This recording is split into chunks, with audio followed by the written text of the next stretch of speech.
இட்லி வெந்துடுச்சா அப்படின்னு கேட்டால் வெந்துடுச்சு. என்ன சொல்ல வரேன், இட்லி கடையை பற்றி தான் சொல்ல வரேன். இட்லி கடை மூவி பார்த்தேன், உண்மையிலே சூப்பராக இருக்குது. தியேட்டர் போய் பார்க்க ஒரு ஒர்த்தபிள் மூவி.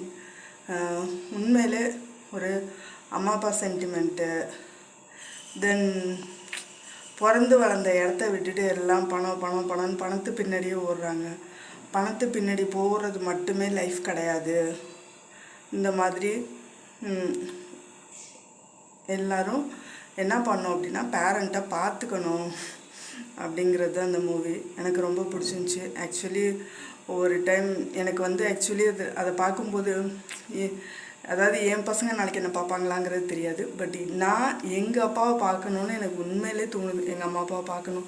இந்த படம் பார்த்ததுக்கு பிறகு நான் எடுத்த ரெசல்யூஷன் என்னென்னா, இனிமேல் டைம் கிடைக்கும் போதெல்லாம் நம்ம அம்மா அப்பாவை போய் பார்க்கணும், நம்ம போய் அவங்கள நல்லபடியாக பார்த்துக்கணும் அப்படின்றது தான் நான் எடுத்த ரெசல்யூஷன். ஒரு மூவின்னா இப்படி இருக்கணுங்க. ஒரு மூவி ஒரு சொசைட்டிக்கு ஒரு நல்ல கருத்து சொல்கிற மாரி இருக்கணும். அந்தமாரி மூவி, பேரண்ட்டை யாரையும் தவிக்க விடக்கூடாது அப்படின்ற கருத்து சொல்கிற ஒரு மூவி இட்லி கடை. தனுஷ் சார் உண்மையிலே சூப்பர் ஆக்டிங், செம்மையாக நடிச்சிருந்தீங்க. அப்படியே தலைவர் மாரியே எனக்கு தோணுச்சு சில சீன்ஸ் எல்லாம் நீங்கள் பண்ணும்போது.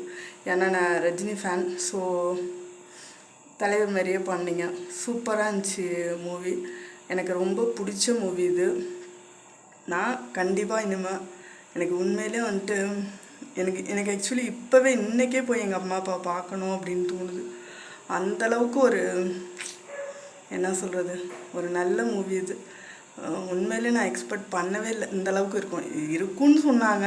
பட் இந்தளவுக்கு சூப்பராக இருக்கும்னு நான் எக்ஸ்பெக்ட் பண்ணவே இல்லை. ஸோ கண்டிப்பாக போய் பார்க்குறேன். ஓகேவா? நீங்களும் உங்கள் ஃபேமிலியை பாருங்கள். உங்கள் பேரண்ட்டை யாரும் விட்டுறாதீங்க. எல்லோரும் உங்கள் ஃபேமிலியை பாருங்கள். அதை சொல்கிறதுக்கான மூவி தான் அது. ஸோ டெஃபினட்டாக பாருங்கள். தேங்க்யூ.